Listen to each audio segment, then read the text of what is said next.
Hey everybody, I am here in Phoenix, Oregon, and I am here with just two incredible guys who have come together and were able to generate a community garden that is just off the charts. It is just opening up and the community is supporting it and they're providing food and from just a dead lot. And so I'd like to introduce to you these two magnificent fellows. Can you guys introduce yourselves and go ahead. Me first? Okay, my name is Mount and Andelin. Okay, and Andrew you? Mount. Right Welcome on. to the 2nd Street Garden Project, Phoenix, Yes. Oregon. Yeah. Here's the sign that they just painted, and they painted it And what's this? with a piece of the old technology. We're looking at a shiitake mushroom log inoculated as much as 4 years ago by yours truly. It's produced many flushes of nutritious, immune-enhancing shiitake mushrooms, and this year we've soaked them for their final flush. How do you inoculate a log Come with up the mushroom? close, I'll show you. See these little holes that have been waxed over? They have plugs in them that have mushroom mycelium. I see, yeah. It's a dowel. It's a 5/8 inch dowel that gets hammered in with a rubber mallet and about 35 to 40 spaces on this thing, and then it just gets stored like this and kept wet, especially when you want to cause it to fruit. And it only fruits once or twice a year when the conditions change, like now in the autumn time. But look over here. This is what you want to see. I don't know how long this video can be, so we'll be quick. No, we can be as long as we want. This is a permaculture demonstration garden in Phoenix, Oregon. Look at what Nick's doing. He calls this a trickle watering technique. It's a way to save water instead. I have this hose hooked up to another soaker hose, so it's actually soaking the plants up there that are in the shade right now. And at the same time, I'm getting a little trickle out of the end of this that I can just take and go around each plant. Kind of spot water and just be Yeah. really conservative, huh? But these are all Yeah, transplants from our main seed beds. The main seed beds are over here. Let's get down close so you can see. Just come kneel down and see maybe some of the... This has been thinned out. It used to be twice as wide with lettuces like this, and we thinned it out, and we had beets that were in between the lettuces, and they're now growing just fine. Out there, we still have much more to transplant, but those two beds in the distance are also transplant beds, and those two beds even further in the distance are transplant beds, and we're building more day by day. So Now you were saying something about broadcasting the seeds, where you just take a handful of seeds and you're not sure what's in there. I mean, you have, No, I knew what you have was in some there. idea, but you then just spread them out. no, I knew exactly what I was throwing down and exactly where. I put the lettuces specifically on this border and specifically on that border, and the broccoli right in the middle. And this is, I knew this was going to be beets, and I knew this was going to be chard. And But this handful of seeds that you just throw out, and then it's like a bowling for chard, you know. Like that. and then you then thin out. You find which ones actually take, and Yeah. then you retransplant those, and that's what then creates this garden. You get more taking than can grow in that small space. So you take those out and move them into the transplant bed. Right. So we have golden beets that grew in a giant clump here in this forest right here. This is a forest of broccoli rabe.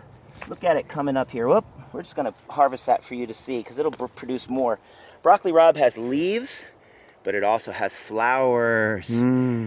You can eat that, or you can make a braising vegetable out of it. Wow. It's in the mustard brassica Yeah. family. Now, what's the benefit of doing kind of that broadcast, just tossing the seeds out like that? Is there Let's get you out of the kale bed there. a theory behind it or something? I mean, what's the theory idea? is that you don't want to micromanage nature, basically, and you want to let things fall where they may.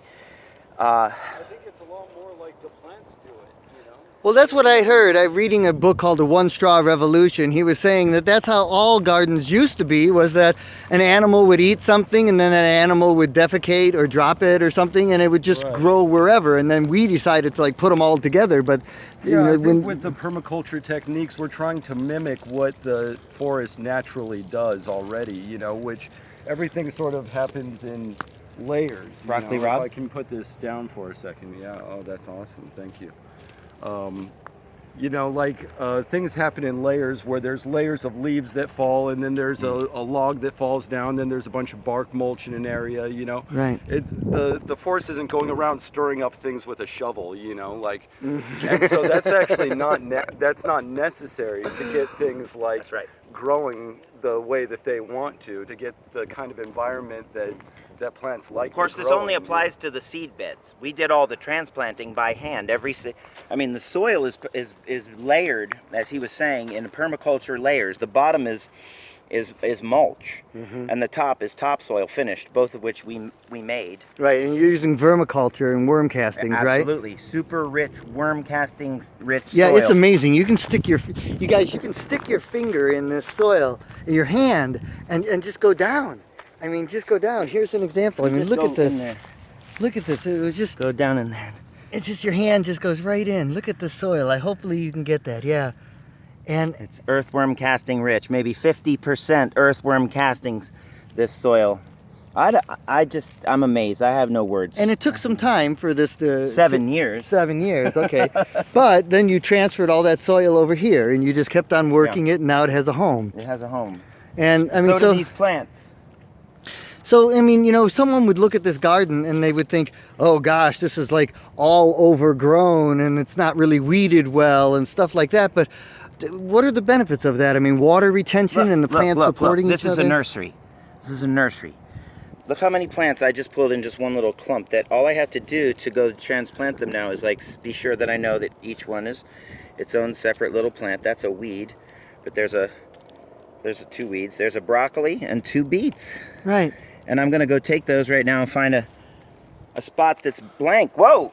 There's a blank spot right there near where we were just working with super rich soil. Anything you plant there is gonna grow like mad. Let's put 2 beets in there. There we go. Yay! But can you tell me the benefits of kind of just letting it grow more naturally like this without pulling out all the weeds and pulling out all the grass and pulling out all the stuff? I mean, Weeds become green mulch. ah, The weeds become nutrition. The weeds become a barrier to the next generation of weeds. If you just maybe pull a few, lay them down, pull a few, lay them down. You don't have to take them out of the garden. right.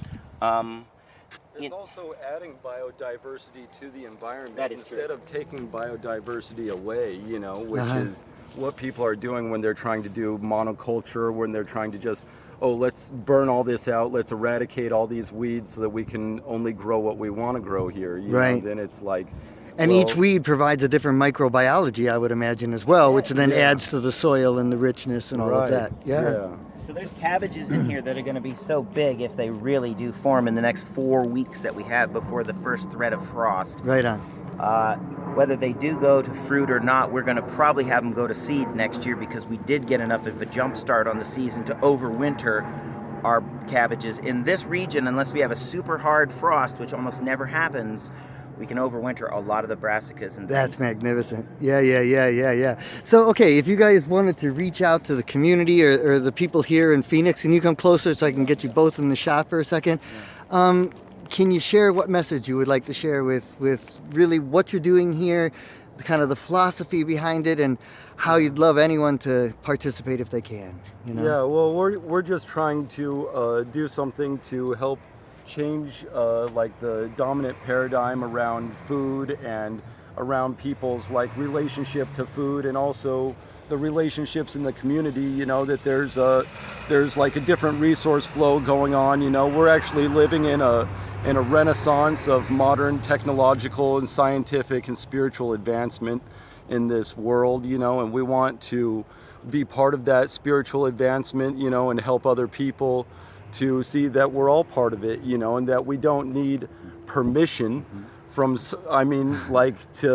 we don't need to get paid money. It doesn't need to be like an official job, It's what we but we can decided. have a meaningful impact on the world. What we decided is that we changed the status of this property, don't tell the owner this, but temporarily from real estate to a cooperative commons, because people are here doing something good for everyone in the immediate vicinity. Yeah. Not just for the people who live in the house, because there is no house. Look out across the garden. No house. So what are you gonna do?